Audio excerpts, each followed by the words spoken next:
सुप्रभात। आज हम बाज और सांप कहानी पढ़ेंगे। बाज अपनी वीरता के लिए प्रसिद्ध है और सांप अपनी कायरता के लिए। सांप जिंदगी भर गुफा में ही पड़ा रहता है और बाज को अपनी स्वतंत्रता प्रिय है। वह स्वच्छंद आकाश में उड़ता है और वीर पक्षी माना गया है। कहानी के दो पात्र हैं, बाज और सांप। उन्हीं के आधार पर इसका नाम रखा गया है। चलो कहानी शुरू करते हैं। समुद्र के किनारे ऊंचे पर्वत की अंधेरी गुफा में एक सांप रहता था। कहाँ रहता था? समुद्र के किनारे पर्वत की ऊंची गुफा में। सांप वहां से सब कुछ देखा करता था।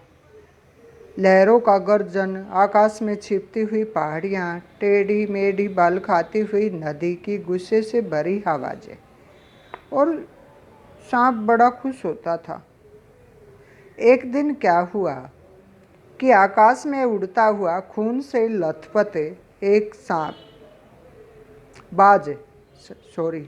बाज सांप की गुफा में आ गिरा। उसकी छाती पर कितने ही जख्मों के निशान थे, पंख खून से सने हुए थे और वह अधमरा सा जोर जोर से हाँफ रहा था। जमीन पर गिरते उसने एक दर्द भरी चीख मारी और पंखों को फड़फड़ाता हुआ धरती पर लौटने लगा। ऐसा लगा कि वह अपने जीवन की अंतिम सांसें गिन रहा है। बाज ने एक लंबी हाँ भरी। दिखता है कि आखिरी घड़ी आ पहुंची है। फिर भी वह कहता है कि मैंने जिंदगी में सब कुछ भोगा है। कोई ऐसा सुख नहीं है जो मैंने न भोगा हो। सांप यह सब कुछ देख रहा था कि बाज घायल है, फिर भी आकाश में उड़ना चाहता है। सांप बोला, आकाश को लेकर क्या मैं चाटूंगा? मैं तो वहां रेंग भी नहीं पाऊंगा। सांप मन ही मन बाज की मूर्खता पर हंस रहा था। वह सोचने लगा कि आखिर उड़ने और रेंगने के बीच कितना अंतर है। अंत में तो सबके भाग्य में मरना ही लिखा है। शरीर मिट्टी का है और मिट्टी में ही मिल जाएगा। बाज की ऐसी करुण चीख सुनकर सांप कुछ बेचैन सा हो गया। एक क्षण के लिए उसके मन में आकाश के प्रति इच्छा पैदा हो गई कि मैं भी आकाश में उड़कर देखना चाहता हूँ कि ऐसा आकाश में क्या रखा है कि बाज घायल है, फिर भी आकाश में उड़ना चाहता है। यह कहकर सांप ने अपने शरीर को सिकोड़ा और आगे रेंगकर अपने को आकाश की शून्यता में छोड़ दिया। धूप में क्षण भर के लिए सांप का शरीर बिजली की लकीर सा चमक गया, किंतु जिसने जीवन भर रेंगना सीखा था वह भला क्या उड़ पाता? नीचे छोटी छोटी चट्टानों पर धप से जा गिरा। ईश्वर की कृपा से बेचारा बच तो गया, नहीं तो मरने में क्या कसर बाकी रही थी। सांप हंसते हुए कहने लगा, सो उड़ने का यही आनंद है, बर पाया मैं तो। पक्षी भी कितने मूर्ख हैं, धरती के सुख से अनजान रहकर आकाश की ऊंचाइयों को नापना चाहते हैं। केवल ढेर सी रोशनी के सिवा वहाँ कुछ भी नहीं। शरीर को संभालने के लिए कोई स्थान नहीं, कोई सहारा नहीं। फिर भी वे पक्षी किस बूते पर इतने डींगे हाँकते हैं? किस लिए धरती के प्राणियों को इतना छोटा समझते हैं? अब मैं कभी धोखा नहीं खाऊंगा, मैं आकाश में नहीं जाऊंगा।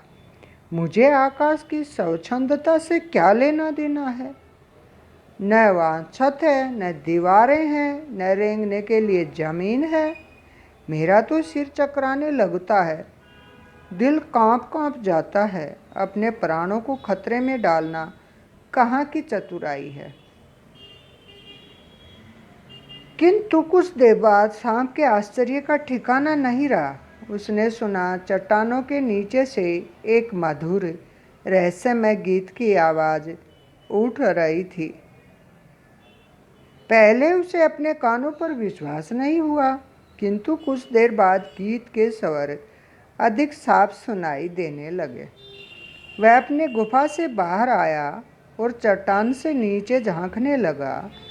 सूरज की सुनहरी किरणों में समुद्र का नीला जल झिलमिल रहा था। चट्टानों को भिगोती हुई समुद्र की लहरों में गीत के स्वर फूट रहे थे। लहरों का यह गीत दूर दूर तक गूंज रहा था।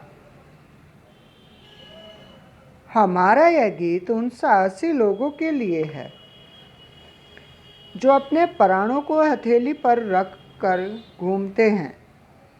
चतुर वही है जो प्राणों की बाजी लगाकर जिंदगी के हर खतरे का बहादुरी से सामना करे। तो कौन होता है होशियार? जो अपने प्राण न्यौछावर करके हर खतरे का बहादुरी से वीरता से सामना करे। शत्रुओं से लड़ते हुए उसने अपना कीमती रक्त बहा, पर वह समय दूर नहीं है जब तुम्हारे खून की एक एक बूंद जिंदगी के अंधेरे में प्रकाश फैलाएगी और साहसी बहादुर दिलों में स्वतंत्रता और प्रकाश के लिए प्रेम पैदा करेगी। हमारा गीत जिंदगी के उन दीवानों के लिए है जो मरकर भी मृत्यु से नहीं डरते हैं। तो बच्चों, यह कहानी आपको ध्यानपूर्वक पढ़नी और समझनी है।